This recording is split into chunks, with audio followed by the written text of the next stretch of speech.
முதலாளி சாப்பிட ஏதாச்சும் இருந்தால் கொடுங்களேன். ம் காலையிலேருந்து இன்னும் போனி ஆகலையேன்னு சொல்லி நானே கடுப்பில் இருக்கேன். நீ வந்து ஏதாச்சும் சாப்பிட்டு இருந்தா கொடுன்ற.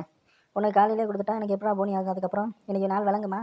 என் முதலாளி எப்படிலாம் பேசுகிறீங்க? ஏதாச்சும் மிச்சம் இருந்தால் கொடுப்பீங்கன்னு பார்த்தேன், அதான் கேட்டேன். வேற ஒன்றும் இல்லை, தப்பாக நினச்சிக்காதீங்க. இப்போ தான் கடையை திறந்து வச்சுட்டு உட்காந்துருக்கேன். அதுக்குள்ளே மிச்சம் மீதி அப்படின்னா நான் எங்கே போகிறது? வேணா நேற்று மிஞ்சின பழைய சாதம் இருக்குது, சாப்பிட்றியா? பழைய சாதமா? வேண்டாம் வேண்டாம். ஆ ஏன் பழைய சாதம்லாம் போட்டால் நீ சாப்பிட மாட்டியா? இல்லை உன் வயிறு வேணாம் அப்படின்னு சொல்லி துப்பிடுமா வெளியே? அதுவும் முரளி, காலையிலே ஃப்ரைட் ரைஸு, நூடுல்ஸு, இல்லைன்னா பீஸா, பர்கர் அப்படியே சாப்பிட்டு பழக்கமாயிடுச்சா?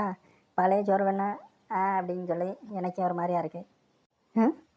பீஸா பர்கரு காலையிலேவா? அது யாரும் உனக்கு வாங்கி கொடுக்குறது காலையிலேயே பீஸா பர்கர்லாம்? என்ன முரளி நீங்களே இப்படி கேட்குறீங்க? யாராச்சும் நான் வாங்கியா கொடுப்பாங்க? மிச்சம் மித்தி இருக்கிறதே வரும், நான் எடுத்து சாப்பிடுவேன்.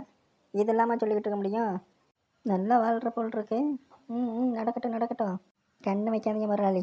என்னடா இது வம்பா போச்சு. இன்னைக்குன்னு பார்த்து சீக்கிரமாக வேறு கடையை திறந்துட்டேன், எவனும் வர மாட்டேங்கிறான். என்னவா இருக்கும்? இன்னைக்கு ஏதாவது விசேஷமா? உனக்கு ஏதாவது தெரியுமா என்ன? அப்படி எதுவும் விசேஷமாக தெரியலையே முதலாளி. ரோட்டில் கூட நடமாட்டம் கொஞ்சம் கம்மியாக தான் இருக்குது. ஆமாம் ஆமாம், நானும் கவனிச்சேன். என்னாச்சு? மளிகை கடையை விட்டுட்டு ஹாஸ்பிட்டலில் இறங்கிட்டீங்க போல் இருக்கு. யோ, போன வாரம் தானே கேட்டுட்டு போனேன், மறுபடியும் வந்து அதே கேள்வியை கேட்குறேன். வேற என்ன வேலை இருக்கு என்னாச்சு? இந்த பக்கம் வரும்போதெல்லாம் நான் கேட்பேன், நீங்களும் பதில் சொல்லணும். ஒழுங்கா ஓடிடு, வாயிலே மிதிச்சிருவேன். நானே காலையிலேருந்து போனி ஆகலை அப்படின்னு சொல்லிக்கிட்டு வருத்தத்தில் இருக்கேன். நீ வேற வந்து காமெடி பண்ணுறேன்னு சொல்லி கடுப்பேத்துறியா? என்னையும் அந்த பக்கம் இந்த பக்கம் திரும்பி பார்க்குறேன்.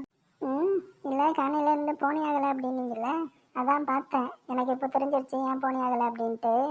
வரட்டா? உனக்கு தெரிஞ்சிருச்சா? என்னையா சொல்லியா? சொன்னா தானே எனக்கு தெரியும்.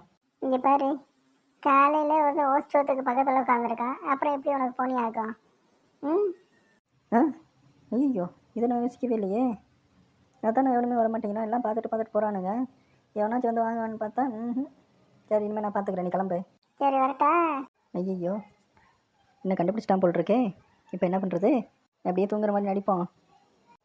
டேய் விடியா முஞ்சி, அவன் சொல்லிட்டு போனது கரெக்ட் தான்டா. நீ வந்து உட்காதுல இருந்து தான் எனக்கு வியாபாரமே போச்சு. ஒழுங்கு அந்த பக்கம் ஓடி போயிரு.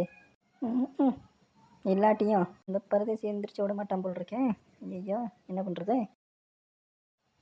என்ன கஸ்டமர் மாதிரி தெரியுது. நம்மளை தாண்டி எப்படி வந்தான் இவன்? அண்ணா, என்ன இருக்குது சாப்பிட்றதுக்கு? Fried rice, noodle, chicken noodle, egg noodle, veg noodle, fried rice, chicken, egg, veg எல்லாமே இருக்குது தம்பி. உங்களுக்கு என்ன வேணும்? கோபி மஞ்சூரியன் இருக்கா? இருக்குது தம்பி. அப்படியா?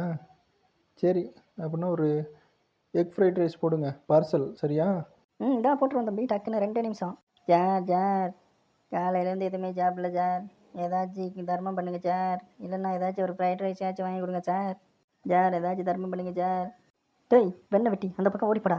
வந்து ஒரு கஸ்டமர் ஓடி வச்சுருவ போல் இருக்கேன். தம்பி நீங்கள் இங்கே வாங்க, அவன் அப்படி தான் கத்திக்கிட்டே இருப்பான். இருங்கண்ணே, அவரே பசியில் ஏதோ இது பண்ணிக்கிட்டு இருக்காரு, இல்லாதவர். சரி, 2 ஃப்ரைட் ரைஸாக போடுங்க, 1 இவரை கொடுத்துடலாம்.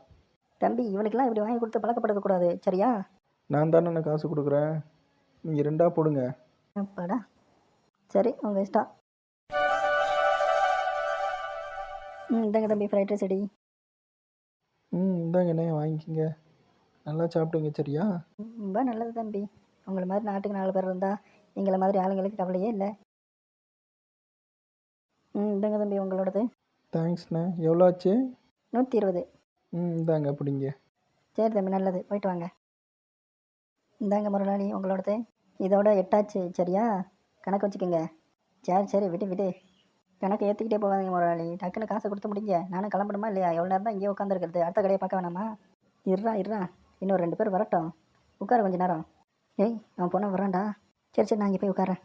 டாடா பாவிங்களா, இப்படித்தானடா நீங்கள்லாம் கடையை ரன் பண்ணிக்கிட்டு இருக்கீங்க? விளங்கின மாதிரி தான் போ. இனிமேல் இந்த பக்கமே வரக்கூடாதுடா சாமி.